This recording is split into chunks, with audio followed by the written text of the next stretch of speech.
வணக்கம். மதிமுகம் செய்திகள். இன்றைய முக்கிய நிகழ்வுகளை பார்ப்பதற்கு முன்பாக தலைப்பு செய்திகளை பார்க்கலாம். நிதி ஆயோக் கூட்டத்தில் பங்கெடுத்திருக்க வேண்டிய நாளில் பாஜக அரசின் வஞ்சனையால் நீதி கேட்டு மக்கள் மன்றத்தில் நிற்கிறேன். முதலமைச்சர் மு.க. ஸ்டாலின் பேச்சு. பிரதமர் மோடி தலைமையில் நிதி ஆயோக் கூட்டம். 6 மாநில முதலமைச்சர்கள் புறக்கணிப்பு. மாநிலங்களுக்கு நிதி வழங்குவதே சான்று. ஓர வஞ்சனையின் மொத்த வடிவம் மத்திய பாஜக அரசு என அமைச்சர் உதயநிதி ஸ்டாலின் கடும் தாக்கு. இது மத்திய பட்ஜெட் அல்ல, நிதிஷ் நாயுடு பட்ஜெட். நாடாளுமன்றத்தில் துரை வைகோ விமர்சனம். அதிமுக பொதுச் செயலாளர் என எப்படி மனு தாக்கல் செய்ய முடியும்? எடப்பாடி பழனிசாமிக்கு நீதிபதி அதிரடி கேள்வி. அடுத்த 4 நாட்களுக்கு மழை தொடரும். சென்னை வானிலை ஆய்வு மையம் தகவல். நிதி ஆயோக் கூட்டத்தில் பங்கெடுத்திருக்க வேண்டிய நாளில் பாஜக அரசின் வஞ்சனையால் நீதி கேட்டு மக்கள் மன்றத்தில் நிற்கிறேன் என காணொலி வெளியிட்டு முதலமைச்சர் மு.க. ஸ்டாலின் விளக்கம் அளித்துள்ளார். நிதி ஆயோக் கூட்டத்தை எதற்காக தமிழக அரசு புறக்கணிக்கிறது என்பது குறித்து தமிழக முதலமைச்சர் மு.க. ஸ்டாலின் தனது எக்ஸ் பக்கத்தில் வீடியோ வெளியிட்டுள்ளார். அதில் பாஜக அரசு மட்டுமே அரசியல் நோக்கத்தோடு அரசியல் நடத்துவதாகவும், மக்களவை தேர்தலில் பாஜகவை புறக்கணித்து மாநில மக்களை பழிவாங்கும் விதமாக மத்திய பட்ஜெட் தாக்கல் செய்யப்பட்டுள்ளதாக தெரிவித்துள்ளார்.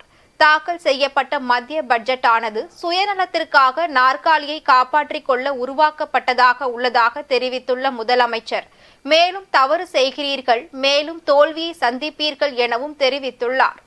நடந்து முடிஞ்ச நாடாளுமன்ற தேர்தலில் மக்களுக்கு எதிராக நடந்து கொண்ட பாஜகவை பல்வேறு மாநில மக்களும் புறக்கணிச்சாங்க. அப்படி புறக்கணிச்ச மாநிலங்களில் அந்த மாநில மக்களை பழிவாங்கிற பட்ஜெட்டாக தான் ஒன்றிய நிதியமைச்சர் தாக்கல் செஞ்சிருக்க பட்ஜெட் அமைஞ்சிருக்கு. ஒட்டுமொத்த இந்திய மக்களுக்காகவும் உருவாக்க வேண்டிய பட்ஜெட்டை இந்தியா கூட்டணிக்கு வாக்களித்த மக்களை பழிவாங்க உருவாக்கியிருக்கார். கடந்த 10 ஆண்டுகளாக வருமான வரி சலுகையின்றி தவிச்சிட்டு இருக்க நடுத்தர குடும்பங்களுக்கு வெறும் 17,500 ரூபாய் சலுகையை மட்டும் வழங்கி அந்த சலுகையும் பெரும்பான்மையோருக்கு கிடைக்காம செஞ்சுட்டு பெரும் வரி சலுகை கொடுத்ததா மார்த்தட்டிக்குது இந்த ஒன்றிய அரசு. இது தமிழ்நாட்டை பழிவாங்குகிற பட்ஜெட் மட்டுமல்ல, ஒட்டுமொத்த இந்திய நாட்டு மக்களையே பழிவாங்குகிற பட்ஜெட். சுயநலத்துக்காக நாற்காலியை காப்பாற்றிக்க போட்டுக்கொண்ட பட்ஜெட் இது. ஒன்றிய அரசுக்கு தமிழ்நாட்டு மக்களின் குரலா, ஏன் இந்திய நாட்டு மக்களின் குரலா ஒன்று சொல்றேன். மேலும் மேலும் தவறு செய்றீங்க, மேலும் மேலும் தோல்விகளை சந்திப்பீங்க. இந்திய நாடாளுமன்றத்தோட இரு அவைகளும் கொந்தளிக்கிற மாதிரி இந்திய மக்களோட மனங்களும் கொந்தளிப்பில் இருக்கு. இதுக்கு பாஜக பதில் சொல்லியே தீர வேண்டும். டெல்லியில் பிரதமர் நரேந்திர மோடி தலைமையிலான 9வது நிதி ஆயோக் கூட்டம் தொடங்கியுள்ளது. நாடு முழுவதும் உள்ள மாநிலங்களுக்கு நிதி ஒதுக்கீடு செய்யும் அமைப்பாக திட்ட கமிஷன் இருந்து வருகிறது. மத்தியில் 2014 பாஜக ஆட்சிக்கு வந்தவுடன் திட்ட கமிஷன் கலைக்கப்பட்டு நிதி ஆயோக் உருவாக்கப்பட்டது. மத்திய அரசின் கொள்கைகளை இந்த அமைப்பு வடிவமைக்கிறது. பிரதமர் தலைமையிலான இந்த குழுவில் அனைத்து மாநில முதல்வர்கள், மத்திய அமைச்சர்கள், அரசு உயர் அதிகாரிகள் இடம்பெற்றுள்ளனர். பிரதமர் மோடி தலைமையிலான நிதி ஆயோக் கூட்டம் டெல்லியில் இன்று துவங்கியுள்ளது. இக்கூட்டத்தில் நிர்மலா சீதாராமன், அமித்ஷா, ராஜ்நாத் சிங், பாஜக மற்றும் அக்கூட்டணி கட்சி ஆளும் மாநிலங்களின் முதல்வர்கள் கலந்து கொண்டுள்ளனர். வளர்ந்த பாரதம் மற்றும் அதில் மாநிலங்களின் பங்கு உள்ளிட்ட பல்வேறு முக்கிய விவகாரங்கள் குறித்து இக்கூட்டத்தில் ஆலோசனை நடத்தப்படுகிறது. மத்திய பட்ஜெட்டில் தமிழ்நாடு மட்டுமின்றி நாட்டின் ஏழைகள், இளைஞர்கள், விவசாயிகள் மற்றும் பெண்களும் புறக்கணிக்கப்பட்டுள்ளதாக குற்றம் சாட்டியுள்ள மதிமுக எம்பி துரை வைகோ இது நிதிஷ் நாயுடு பட்ஜெட் என்று விமர்சித்துள்ளார். நாடாளுமன்ற மக்களவையில் பட்ஜெட் மீதான விவாதத்தில் மதிமுகவின் திருச்சி தொகுதி எம்பி துரை வைகோ பேசினார். அப்போது அவர் இந்த பட்ஜெட் இந்த நாட்டின் ஏழைகள், விவசாயிகள், இளைஞர்கள் மற்றும் பெண்களுக்கான பட்ஜெட் அல்ல எனவும், மாறாக தங்களது கூட்டணி கட்சிகளை திருப்திப்படுத்துவதன் மூலம் ஆட்சியை தக்க வைத்துக் கொள்வதற்கான பட்ஜெட் எனவும், அதாவது இது நிதிஷ் நாயுடு பட்ஜெட் என்று விமர்சித்து பேசினார். This government for the past 10 years boasts of its love for the Indian youth. However, more than 10,000 youth commit suicides every year due to stress caused by mounting education loans, unemployment and a faulty education system plagued by question paper leaks and scams. All the announcements in this budget about lakhs of crores allotted for upskilling and employment opportunities for the youth are nothing but false promises, just like the lie of doubling the farmers' income made in 2016 by this very government. I would like to conclude my speech by saying that this budget... Sir, let's just 1 minute, sir. 1 minute, sir.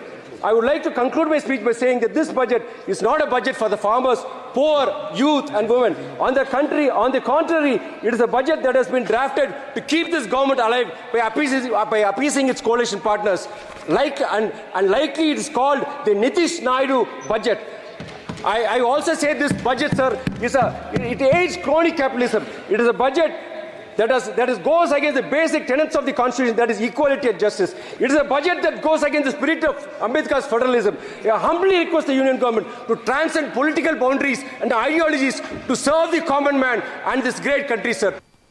மாநிலங்களுக்கு நிதி வழங்குவதே சான்று, ஓர வஞ்சனையின் மொத்த வடிவம் மத்திய பாஜக அரசு என தமிழ்நாடு இளைஞர் நலன் மற்றும் விளையாட்டு மேம்பாட்டுத்துறை அமைச்சர் உதயநிதி ஸ்டாலின் கடுமையாக விமர்சித்துள்ளார்.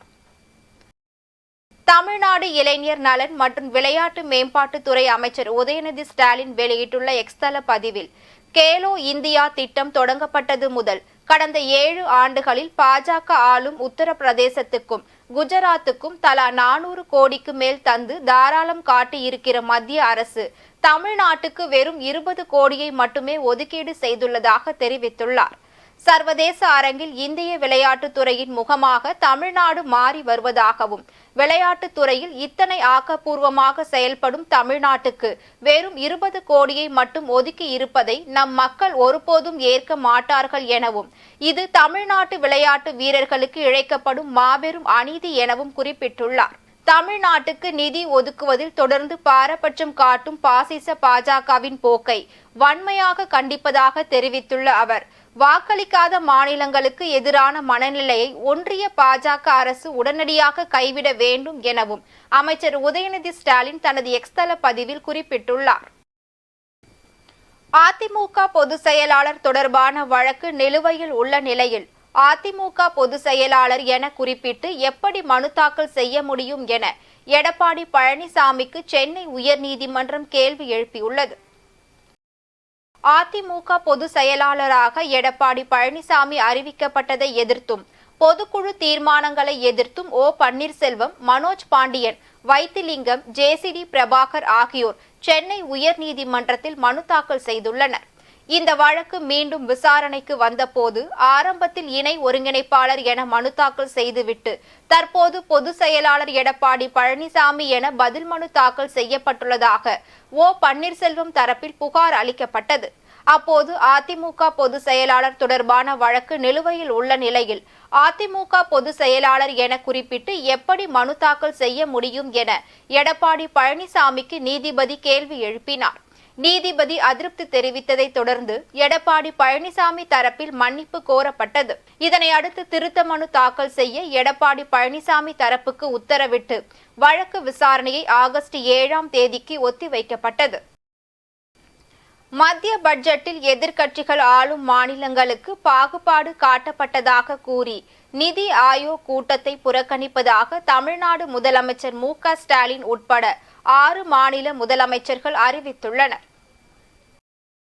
நாடாளுமன்றத்தில் கடந்த 23ஆம் தேதி தாக்கல் செய்யப்பட்ட மத்திய பட்ஜெட்டில் தமிழ்நாடு, கேரளா, கர்நாடகம் உள்ளிட்ட எதிர்க்கட்சிகள் ஆளும் மாநிலங்கள் புறக்கணிக்கப்பட்டதாக இந்தியா கூட்டணி தலைவர்கள் குற்றம் சாட்டினர்.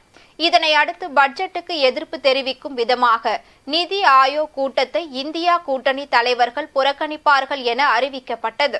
இந்த அறிவிப்புக்கு முன்னதாகவே நிதி ஆயோக் கூட்டத்தில் கலந்து கொள்ள போவதில்லை என தமிழ்நாடு முதலமைச்சர் மு.க. ஸ்டாலின் அறிவித்திருந்தார். அவரை தொடர்ந்து கர்நாடக முதலமைச்சர் சித்தராமையா, தெலுங்கானா முதலமைச்சர் ரேவந்த் ரெட்டி, இமாச்சல பிரதேச முதலமைச்சர் சுக்விந்தர் சுகு, கேரள முதலமைச்சர் பினராயி விஜயன், பஞ்சாப் முதலமைச்சர் பகவத் மான் உள்ளிட்டோரும் நிதி ஆயோக் கூட்டத்தை புறக்கணிப்பதாக அறிவித்துள்ளனர். மசோதாக்களை தாமதப்படுத்துவதாக கேரள அரசு தொடர்ந்த வழக்கில் கேரள ஆளுநரின் கூடுதல் தலைமை செயலாளருக்கும் மத்திய அரசுக்கு உச்ச நீதிமன்றம் நோட்டீஸ் அனுப்பியுள்ளது. கேரளாவில் அம்மாநில அரசுக்கும் கேரள ஆளுநருக்கும் மோதல் போக்கு இருந்து வருவதாக கூறப்படுகிறது. ஆளுநர் மசோதாக்களுக்கு ஒப்புதல் தராமல் நிலுவையில் வைத்துள்ளதாக குற்றச்சாட்டு எழுந்துள்ளது. இது தொடர்பாக கேரள முதலமைச்சர் ஆளுநருக்கு பலமுறை வலியுறுத்தியிருந்தார். ஆனால் ஆளுநர் மசோதாக்களுக்கு ஒப்புதல் அளிக்காமல் காலம் தாழ்த்தி வந்ததால் கேரள அரசு உச்ச நீதிமன்றத்தில் மனு தாக்கல் செய்தது. அந்த மனுவில் ஆளுநர் மசோதாக்களுக்கு ஒப்புதல் அளிக்காமல் கிடப்பில் போட்டிருப்பதால் அரசின் செயல்பாடுகள் முடங்கி இருப்பதாகவும், ஆளுநருக்கு ஒரு கால வரம்பை நிர்ணயம் செய்து அந்த கால வரம்புக்குள் ஆளுநர் மசோதாக்களுக்கு ஒப்புதல் அளிப்பதை உறுதி செய்ய வேண்டும் எனவும் தெரிவிக்கப்பட்டிருந்தது. இந்த வழக்கு உச்ச நீதிமன்றத்தில் தலைமை நீதிபதி சந்திரசூட் தலைமையிலான அமர்வு முன்பு விசாரணைக்கு வந்தபோது கேரள அரசு தொடர்ந்த மனு மீது பதிலளிக்குமாறு மத்திய அரசு மற்றும் ஆளுநரின் கூடுதல் தலைமை செயலாளருக்கு உச்ச நீதிமன்றம் நோட்டீஸ் பிறப்பித்துள்ளது. இதே பிரச்சனையுடன் நாங்களும் வழக்கு தாக்கல் செய்திருக்கிறோம் என மேற்கு வங்க அரசு சார்பில் தெரிவிக்கப்பட்டதை அடுத்து மேற்கு வங்க மாநில ஆளுநர் செயலாளர் மற்றும் மத்திய அரசுக்கு நோட்டீஸ் பிறப்பிக்கப்பட்டுள்ளது. மேலும் இதற்கு 3 வாரத்திற்குள் பதிலளிக்க வேண்டும் என உச்ச நீதிமன்றம் உத்தரவிட்டுள்ளது. முன்னாள் அமைச்சர் எம்.ஆர். விஜயபாஸ்கருக்கு ஜூலை 31ஆம் தேதி வரை நீதிமன்ற காவல் நீட்டிக்கப்பட்டுள்ளது. கரூர் மாவட்டம் வாங்கல் குப்புச்சிபாளையத்தை சேர்ந்தவர் பிரகாஷ். இவருக்கு சொந்தமான 100 கோடி மதிப்பிலான நிலத்தை முன்னாள் அமைச்சர் எம்.ஆர். விஜயபாஸ்கரும் அவரது தம்பி சேகர் உட்பட 3 பேர் சேர்ந்து மிரட்டி எழுதி வாங்கியதாக கூறப்படுகிறது. இந்நிலையில் தனது நிலத்தை மோசடி செய்து எழுதி வாங்கிவிட்டதாக முன்னாள் அமைச்சர் எம்.ஆர். விஜயபாஸ்கர் அவரது தம்பி சேகர் உட்பட 3 பேர் மீதும் பிரகாஷ் கரூர் நகர காவல் நிலையத்தில் புகார் அளித்தார். இதனிடையே இந்த வழக்கு சிபிசிஐடி போலீசாரிடம் ஒப்படைக்கப்பட்டது. இதையடுத்து கரூர் மாவட்ட சிபிசிஐடி போலீசார் 8 தனிப்படைகள் அமைத்து தலைமறைவான முன்னாள் அமைச்சர் எம்.ஆர். விஜயபாஸ்கர் மற்றும் அவரது தம்பி உள்ளிட்டோரை தேடி வந்த நிலையில் அதிமுக முன்னாள் அமைச்சர் எம்.ஆர். விஜயபாஸ்கர் கேரளத்தில் கைது செய்யப்பட்டார். இந்த வழக்கில் 2 நாள் போலீஸ் காவல் முடிந்ததை அடுத்து கரூர் குற்றவியல் நீதிமன்றத்தில் எம்.ஆர். விஜயபாஸ்கர் ஆஜர்படுத்தப்பட்டார். அப்போது அவரை ஜூலை 31ஆம் தேதி வரை நீதிமன்ற காவலில் வைக்க நீதிமன்றம் உத்தரவு பிறப்பித்துள்ளது. சேலம் மாவட்டம் மேட்டூர் அணையின் நீர்மட்டம் 100 அடியை எட்டியுள்ளதால் விவசாயிகள் மகிழ்ச்சி அடைந்துள்ளனர். நீர்பிடிப்பு பகுதிகளில் பெய்து வரும் கனமழை காரணமாக கர்நாடகாவில் உள்ள கபினி கிருஷ்ணராஜா சாகர் அணைகளுக்கு நீர்வரத்து அதிகரித்துள்ளது. இதனை அடுத்து அணைகளுக்கு வரும் உபரி நீர் முழுவதும் காவிரியில் திறந்துவிடப்படுகிறது.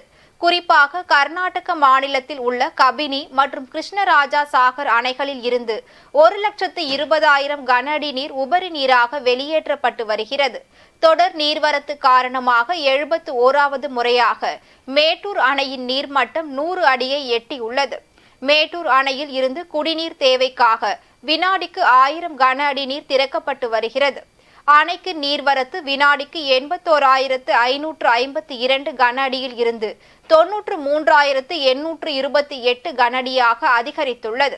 அதன் காரணமாக மேட்டூர் அணை ஓரிரு நாளில் முழு கொள்ளளவை எட்டும் என எதிர்பார்க்கப்படுகிறது. இதனால் காவிரி கரையோர பகுதிகளில் வசிக்கும் மக்களுக்கு மத்திய நீர்வளத்துறை வெள்ள அபாய எச்சரிக்கை விடுக்கப்பட்டுள்ளது. மேலும் அணையின் நீர்மட்டம் 100 அடி எட்டி உள்ளதால் விவசாயிகள் மகிழ்ச்சி அடைந்துள்ளனர்.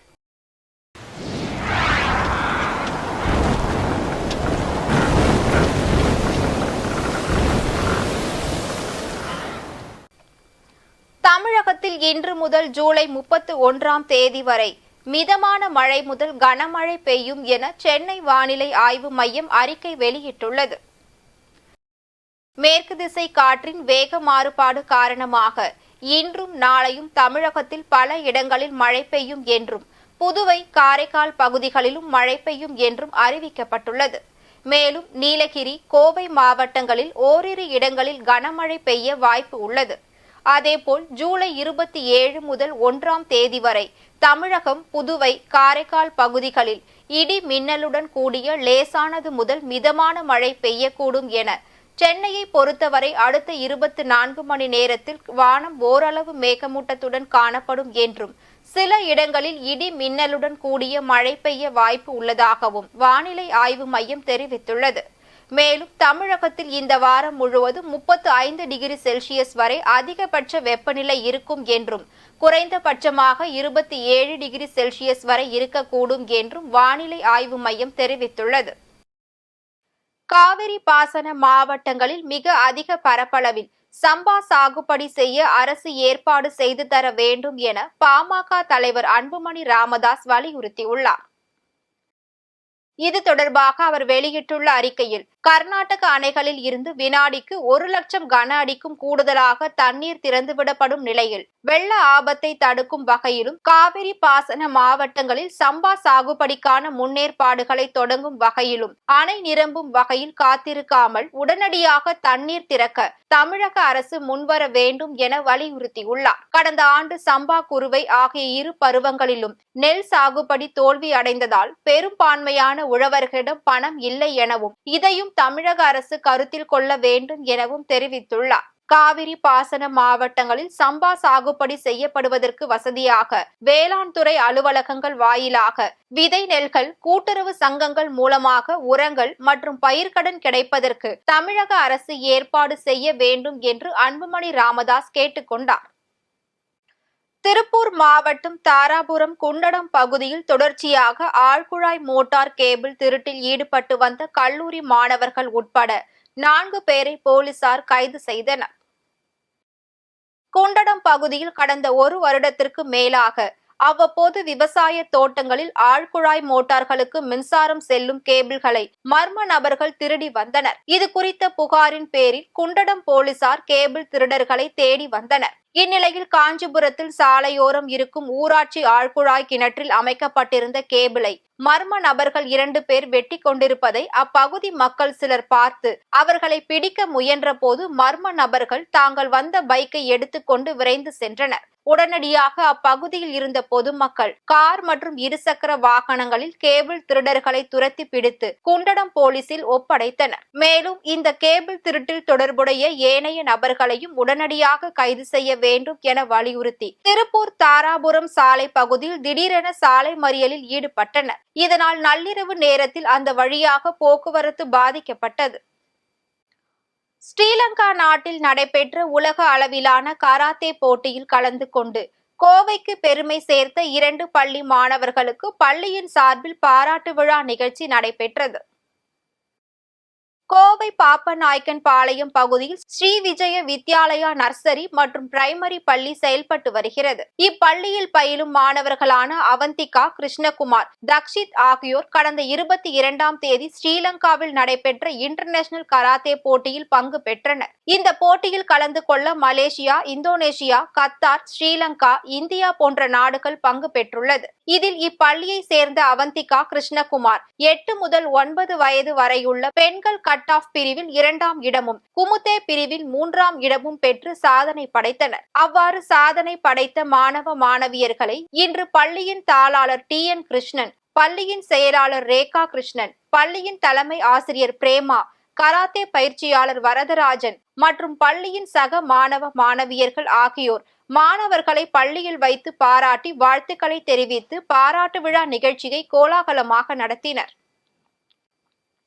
மயிலாடுதுறையில் உலக குருதி கொடையாளர்கள் தினத்தை முன்னிட்டு நடைபெற்ற விழிப்புணர்வு பேரணியில் மாவட்ட ஆட்சியர் மகாபாரதி பங்கேற்றார். உலக குருதி கொடையாளர்கள் தினம் ஆண்டுதோறும் ஜூன் 14ஆம் தேதி கடைபிடிக்கப்படுகிறது. உலக கொடையாளர்கள் தினம் குறித்து பொதுமக்களுக்கு விழிப்புணர்வு ஏற்படுத்தும் வகையில் மயிலாடுதுறை அரசினர் பெரியார் மாவட்ட தலைமை மருத்துவமனையில் இன்று விழிப்புணர்வு பேரணி நடத்தப்பட்டது. முன்னதாக மாவட்ட ஆட்சியர் பேசுகையில், கடந்த 2000ஆம் ஆண்டு அரசு அதிகாரியாக பணியாற்றிய போது புதுக்கோட்டையில் ஏற்பட்ட விபத்தில் தனது வலது கை முற்றிலும் சிதைந்து ரத்தம் முழுவதும் வெளியேறியது. அப்போது அரசு மருத்துவமனையில் குருதி கொடையாளர்கள் கொடுத்த ரத்தம் தனக்கு செலுத்தப்பட்டதால் இன்று உயிரோடு வாழ்கிறேன் என்று நெகிழ்ச்சி அடைந்த மாவட்ட ஆட்சியர் மகாபாரதி, நாம் அளிக்கும் இரத்த தானம் விபத்தில் பாதிக்கப்படுபவர்களின் உயிரை காப்பாற்றும் என்பதால் அனைவரும் இரத்த தானம் செய்ய வேண்டும் என்று பேசினார். இந்த நிகழ்ச்சியில் மாவட்ட சுகாதாரத்துறை இணை இயக்குனர் பானுமதி, கோட்டாட்சியர் விஷ்ணு பிரியா, அரசு மருத்துவமனை தலைமை மருத்துவர் செந்தில்குமார், இரத்த வங்கி மருத்துவர் அருண் மற்றும் மருத்துவர்கள் கலந்து கொண்டனர். கோவை உப்பிலிப்பாளையம் பகுதியில் இன்று அரசு மருத்துவக் கல்லூரி, இஎஸ்ஐ மருத்துவமனை மற்றும் நேரு நகர் லைன்ஸ் சங்கம் சார்பாக இலவச குடும்பநல மருத்துவ முகாம் நடைபெற்றது. கோவை உப்பிலிப்பாளையம் பகுதியில் உள்ள சமூக கூடத்தில் இன்று பொதுமக்களுக்கான இலவச மருத்துவ முகாம் நடைபெற்றது. இந்த முகாமானது அரசு மருத்துவக் கல்லூரி, இஎஸ்ஐ மருத்துவமனை மற்றும் நேரு நகர் லைன்ஸ் சங்கம் சார்பில் நடைபெற்றது. இந்த முகாமினை அப்பகுதியின் கவுன்சிலர் மோகன் துவக்கி வைத்தார். இதனைத் தொடர்ந்து பொதுமக்களுக்கு இரத்த அழுத்தம், சர்க்கரை நோய், இரத்தத்தில் இரும்புச்சத்து பரிசோதனைகள் செய்யப்பட்டு மருத்துவ ஆலோசனைகள் மற்றும் மருந்துகள் வழங்கப்பட்டது. மேலும் ஆதார் அட்டை கொண்டு வந்த பொதுமக்களுக்கு மத்திய அரசின் திட்டமான ஆயுஷ்மான் பாரத் திட்டத்தின் கீழ் பதிவு செய்து அடையாள அட்டைகள் வழங்கப்பட்டது. இந்நிகழ்ச்சியில் அரசு மருத்துவக் கல்லூரியின் சமூக மருத்துவத்துறை தலைவர் டாக்டர் அருண் விஜய், இஎஸ்ஐ மருத்துவமனையின் டீன் ரவீந்திரன் உள்ளிட்ட பலர் கலந்து கொண்டனர் என்பது குறிப்பிடத்தக்கது. கோவை ஆட்டோ ஸ்போர்ட்ஸ் கிளப் சார்பில் தேசிய கார்பந்தய சாம்பியன்ஷிப் 2024 2 நாட்கள் ரேஸ் பிரியர்களுக்கு நடைபெற உள்ளது. இந்த FMSCI சாம்பியன்ஷிப் நிகழ்வுகளுக்கு 2022 முதல் 2020 ஆண்டு காலம் வரை கோவையில் செயல்படும் ப்ளூ பேண்ட் ஸ்போர்ட்ஸ் நிறுவனம் அதிகாரப்பூர்வ பிரமோட்டராக உள்ளது. இந்த சாம்பியன்ஷிப் போட்டி முதல் சுற்று சென்னையிலும் 2ஆம் சுற்று நாசிக்கிலும் வெற்றிகரமாக நடைபெற்றதை தொடர்ந்து கோவையில் 3ஆம் சுற்று ஜூலை 27 மற்றும் ஜூலை 28 நடைபெறுகிறது. இதன் துவக்க விழா கோவையில் உள்ள தனியார் உணவக அரங்கில் நடைபெற்றது. இதில் சிறப்பு விருந்தினராக கோவை மாநகர காவல் ஆணையர் பாலகிருஷ்ணன் கலந்து கொண்டு கொடியசைத்து துவக்கி வைத்தார். மேலும் கௌரவ விருந்தினராக SNR அறக்கட்டளையின் இணை நிர்வாக அறங்காவலர் Sundar, Kovai auto sports club உறுப்பினர்கள், போட்டியாளர்கள், ஓட்டுநர்கள் மற்றும் ப்ளூ பேண்ட் பிரதிநிதிகள் என பலரும் கலந்து கொண்டனர். இன்றைய தங்கம் வெள்ளி விலை வழங்குவோர் அட்டிகா கோல்ட் கம்பெனி. சென்னையில் 22 கேரட் ஆபரண தங்கத்தின் விலை சவரனுக்கு 120 ரூபாய் குறைந்து 51,320 ரூபாய்க்கு விற்பனை செய்யப்படுகிறது. சென்னையில் 22 கேரட் ஆபரண தங்கத்தின் விலை கிராமிற்கு 15 ரூபாய் குறைந்து 6,415 ரூபாய்க்கு விற்பனை செய்யப்படுகிறது. சென்னையில் வெள்ளியின் விலை கிராமிற்கு எந்தவித மாற்றமும் இன்றி 89 ரூபாய்க்கு விற்பனை செய்யப்படுகிறது. தங்கம், வெள்ளிக்கான இறக்குமதி வரி குறைக்கப்பட்டதால் தங்கத்தின் விலை குறைந்து வருகிறது. எரியும் காட்டு தீயால் இதுவரை 1,75,000 ஏக்கர் பரப்பளவிலான வனப்பகுதி முற்றிலும் எரிந்து சேதமானது. அமெரிக்காவில் நிலவி வரும் கோடை வெப்பத்தால் பட் மற்றும் டெஹாமா மாகாணங்களில் உள்ள வனப்பகுதியில் காட்டுத்தீ ஏற்பட்டதாக கூறப்படுகிறது. இதில் இதுவரை 1,78,000 ஏக்கர் பரப்பளவிலான வனப்பகுதி முற்றிலும் எரிந்து சேதமான நிலையில் 100க்கும் மேற்பட்ட வீடுகள் தீயில் கருகியது. தீ விபத்தை கட்டுப்படுத்த 1,500க்கும் மேற்பட்ட தீயணைப்பு வீரர்கள் ஈடுபட்டுள்ள நிலையில் பலத்த காற்று வீசுவதால் தீயை கட்டுப்படுத்தும் முயற்சிகள் தோல்வி அடைந்து வருவதாக அதிகாரிகள் தெரிவிக்கின்றனர். மீண்டும் தலைப்பு செய்திகள். நிதி ஆயோக் கூட்டத்தில் பங்கெடுத்திருக்க வேண்டிய நாளில் பாஜக அரசின் வஞ்சனையால் நீதி கேட்டு மக்கள் மன்றத்தில் நிற்கிறேன். முதலமைச்சர் மு.க. ஸ்டாலின் பேச்சு. பிரதமர் மோடி தலைமையில் நிதி ஆயோக் கூட்டம், 6 மாநில முதலமைச்சர்கள் புறக்கணிப்பு. மாநிலங்களுக்கு நிதி வழங்குவதே சான்று, ஓர வஞ்சனையின் மொத்த வடிவம் மத்திய பாஜக அரசு என அமைச்சர் உதயநிதி ஸ்டாலின் கடும் தாக்கு. இது மத்திய பட்ஜெட் அல்ல, நிதிஷ் நாயுடு பட்ஜெட், நாடாளுமன்றத்தில் துரை வைகோ விமர்சனம். அதிமுக பொதுச் செயலாளர் என எப்படி மனு தாக்கல் செய்ய முடியும்? எடப்பாடி பழனிசாமிக்கு நீதிபதி அதிரடி கேள்வி. அடுத்த 4 நாட்களுக்கு மழை தொடரும், சென்னை வானிலை ஆய்வு மையம் தகவல். இத்துடன் செய்திகள் நிறைவடைந்தன. மீண்டும் செய்திகள் இரவு 8 மணிக்கு. மேலும் செய்திகளை தெரிந்து கொள்ள மதிமுகம் பிரைம் யூடியூப் தளத்தில் இணைந்திருங்கள்.